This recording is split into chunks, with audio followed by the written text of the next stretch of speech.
There's a very specific kind of brain that watches a zombie show and, instead of just watching it, starts pulling at every loose thread until they've built an entirely different version of the story in their head. And The Walking Dead fandom is absolutely full of those people. We're talking about a franchise that has been running since 2010. 11 seasons of the original show, multiple spin-offs, a Rick and Michonne limited series, Dead City, Daryl Dixon, and as of 2026, both Dead City Season 3 and the final season of Daryl Dixon are officially on the way. This universe refuses to die, which is honestly very on-brand. But here is what most people overlook. The fan theories surrounding this show are not just fun little internet rabbit holes. Some of them are genuinely well-constructed. Some of them got half-confirmed by actual producers. And a couple of them were quietly killed by the show's own story decisions in ways that nobody talked about enough. Today we're going through the most interesting theories this fandom has produced.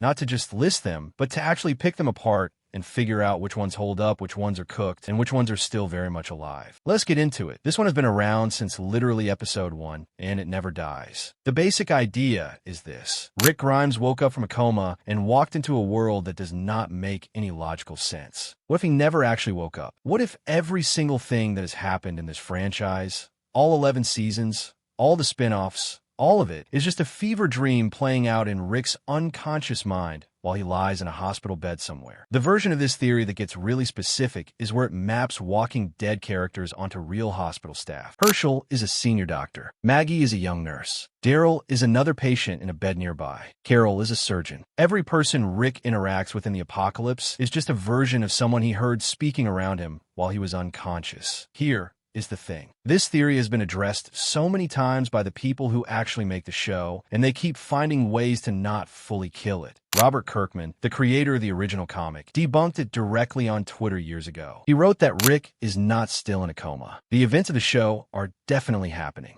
And yet in 2024, showrunner Scott Gimple, when asked about this theory again, gave a response that was not exactly a slam dunk denial. He said he loves that people still believe Rick is still in that bed. He said it was a fun theory. He confirmed Rick is awake, but the way he said it felt like a man who was enjoying the ambiguity a little too much. And consider the meta problem here. This theory was basically debunked, but then Dead City Season 2, Daryl Dixon, and The Ones Who Live all happened. And in The Ones Who Live, Rick has been trapped inside the CRM for years, completely isolated, fighting a war in his own head about who he is and what the world means, which is thematically very close to being stuck in a dream. The coma theory does not work literally, but as a thematic reading of what the show is actually doing with Rick's psychology, it is more interesting than most people give it credit for. Some theories age well. This one aged like milk left in a car in July. The idea was that Carl Grimes, Rick's son, survives everything, the walkers, the bullets, all of it, and grows up to be an old man telling the story of the apocalypse from the safety of a rebuilt world. The whole show is a flashback from old Carl's perspective, a boy remembering the heroes who built something new. It is actually a touching concept when you sit with it. Carl is this symbol of the next generation. The reason Rick keeps fighting is because he wants a future for his son. Carl surviving to old age and narrating the story would close that emotional loop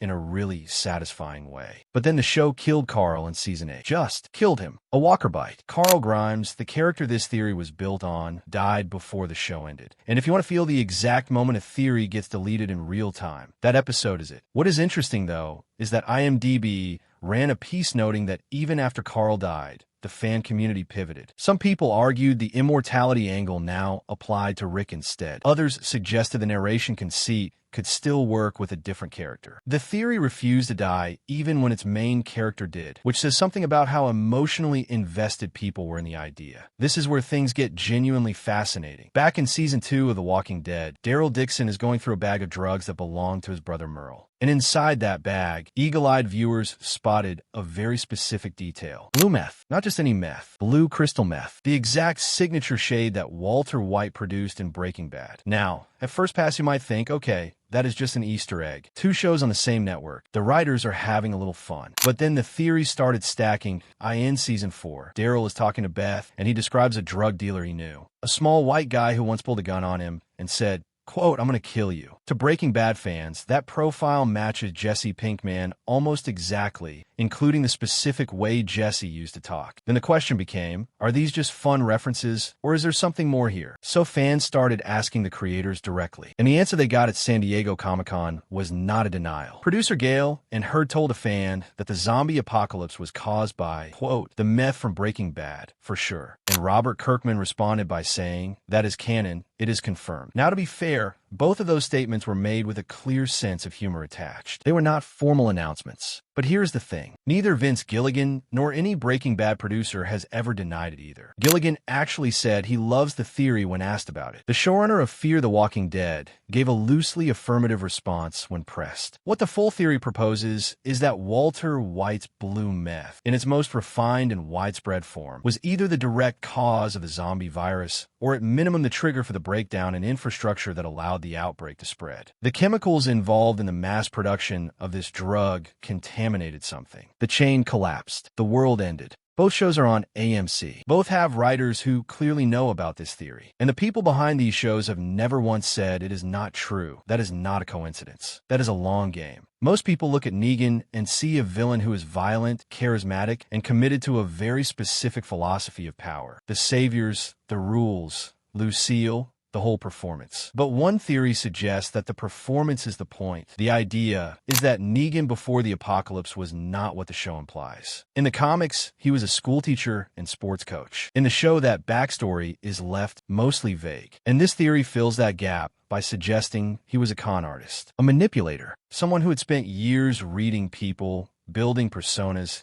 and telling people exactly what they needed to hear. Because when you watch Negan carefully, that is what he does. He does not actually build loyalty through strength. He builds it through performance. The leather jacket, the bat, the slow walk, the theatrical speeches. Every element of the Negan experience is designed to create a specific belief in the people watching him, that he is unstoppable, that resistance is pointless, that following him is the only rational choice. Con artists work the same way. They manufacture inevitability. What makes this theory interesting is that it reframes his entire arc in the later seasons when he is trying to integrate with Rick's group. Is he actually changing? Or is he just reading the room and performing a different character for a different audience? The show never fully answers that, and the ambiguity feels intentional. This theory has been floating around for years, but the 2024 and 2025 content has given it new energy. The basic claim is that Rick does not react to the Walker virus the way normal people do. He survived a coma during the outbreak when everyone else in his hospital died or turned. He has taken damage that should have killed him multiple times across the series. He has been in situations where exposure to Walker blood or bite was almost certain, and he always pulls through. The mundane explanation is that he is the main character, and a show does not kill main characters easily. But the theory goes deeper. It suggests that Rick's body processes the virus differently, that instead of dying and reanimating, he essentially dies and comes back as himself. Functional immortality with a horrifying asterisk. Now here is where it connects to current events. The ones who live in 2024 revealed something significant. The CRM, the massive military organization that held Rick captive for years, is operating on the belief that human civilization has roughly 14 years left before total collapse. They're not fighting the walkers. They're trying to preserve enough of human society to rebuild after a predicted extinction event. If Rick is genuinely immune or reacts differently to the virus, that makes him not just a survivor, but a scientific anomaly. One of the most valuable people alive in a world that is running out of time. Whether the upcoming crossover project, which has been rumored to essentially function as a season 12 bringing all the spin-off characters together, actually explores this, we do not know yet, but it is the kind of hook that could tie a massive story together in a satisfying way. Stay with me on this one. The source of the Walker virus has never been explained in the show. Robert Kirkman has said publicly that he knows what caused it, but that fans will never find out. He called the cause irrelevant, which, to be fair, it kind of is for the human story the show is telling. But that has not stopped people from theorizing, and one of the more unusual proposals is that the virus was engineered by an extraterrestrial intelligence. The supporting logic is actually more coherent than the premise sounds. The virus only affects humans. Walkers eat animals. Animals get bitten. But there is no documented case of animal-to-animal transmission. No infected dogs or deer turning into zombie animals. The virus behaves as though it was designed with a specific target in mind, humans specifically. Additionally, every human being already carries the virus. It is not transmitted by bites in the traditional infectious sense. The bite kills you, and then the virus that is already inside you activates. That is a deeply unusual pathology that does not resemble any naturally occurring virus on record. An extraterrestrial origin would explain both of these things. A designed pathogen built to eliminate the dominant species on a planet, while leaving the ecosystem otherwise intact for whatever comes next. Is this what the show is doing? Almost certainly not. But as a piece of speculative world building, it is genuinely interesting, and it fits the available evidence better than most people realize. This one rarely gets discussed, and it probably should. We know walkers can survive indefinitely without eating. They decompose slowly, but they keep moving. They keep hunting. If standard biology applied, a walker that had not consumed anything in months would stop functioning. Tissue needs energy. Dead tissue does not regenerate, and yet walkers in various states of decay remain ambulatory. The solar energy theory proposes that walkers are passively absorbing energy from sunlight. That sunlight metabolizes their cells in a way that keeps them mobile without requiring food intake. Food would then be something closer to a behavior drive rather than a biological necessity. This theory would also explain why walkers confined to dark spaces become significantly less active. There are multiple scenes across the series where walkers in basements or sealed rooms are almost dormant until disturbed. If the sunlight theory is correct, those walkers are essentially in standby mode. That IT also explains something that gets almost no attention in the show. Why do buried bodies not come back? The virus is in every human being. So why does every corpse in every cemetery across the world not just claw its way up? The solar energy theory answers this directly. Underground, away from sunlight, the virus has no external energy source to activate the reanimation process. Burial is accidental protection. This is one of those theories that the writers probably never intended, but that solves multiple unexplained plot mechanics in one elegant move. Fear the Walking Dead introduced Madison Clark, and fans almost immediately started trying to figure out where she fits in the larger universe. The most discussed angle was her potential relation to characters in the original show. Madison and Andrea share a notable physical resemblance between the actresses who play them. Some fans argued this was intentional casting, designed to plant a genetic connection. Others proposed she could be related to Rick's family or to the Dixon brothers. The connection question became less theoretical when AMC officially confirmed a crossover between the two shows years ago. Characters from Fear the Walking Dead eventually moved into the main show's universe. But what is worth noting now is that the larger question of how these timelines and family trees connect has never been fully mapped out on screen. With Dead City Season 3 arriving in July 2026 and the final season of Daryl Dixon also confirmed for this year, plus persistent rumors of an Avenger-style crossover event that would function essentially as a Season 12, the Madison question might actually get a real answer. Reliable industry insider Daniel Rickman reported in late 2025 that a major crossover project is in development, designed to bring Daryl, Maggie, Negan, Rick, and possibly others back together. If that happens, it creates the opportunity to resolve every dangling connection theory this fandom has been sitting with for years. Save this one for last at your dinner table, because it will ruin the mood. The idea is simple and genuinely unsettling. What if there are no walkers? What if Rick Grimes and the people around him are just a group of extremely traumatized, psychologically broken survivors who have been killing other human beings, calling them walkers, and constructing an entire elaborate justification system for what they are doing? What we are watching,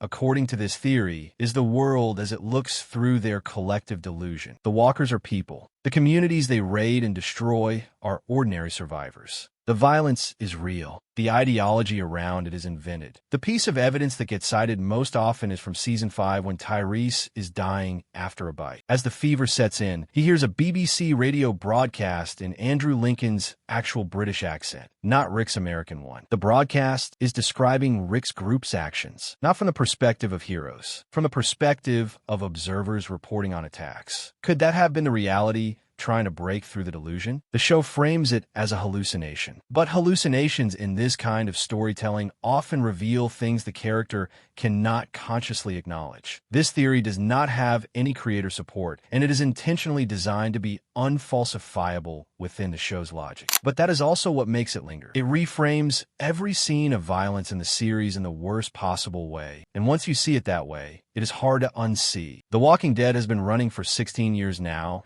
and it has not stopped generating material for people to think about. Point two shows are confirmed for 2026. A crossover project that would essentially function as a finale for the entire franchise is in active development, according to multiple sources. Rick Grimes himself has confirmed there are ongoing conversations about bringing him back. Andrew Lincoln has not closed that door. What is interesting is that the theories we covered today are not just fan entertainment. They're proof that this show built a world complicated enough that the gaps in it could fill a separate story. The coma theory persists because the show never fully explained why Rick survived when no one else in that hospital did. The Breaking Bad theory persists because the creators keep winking at it. The immortality theory persists because Rick keeps surviving things he should not survive. Good storytelling leaves room for questions. And The Walking Dead, whatever you think of its later seasons, built something with enough depth that the questions it leaves behind are still worth asking. That is what we are really doing when we talk about fan theories. Not just guessing, paying attention.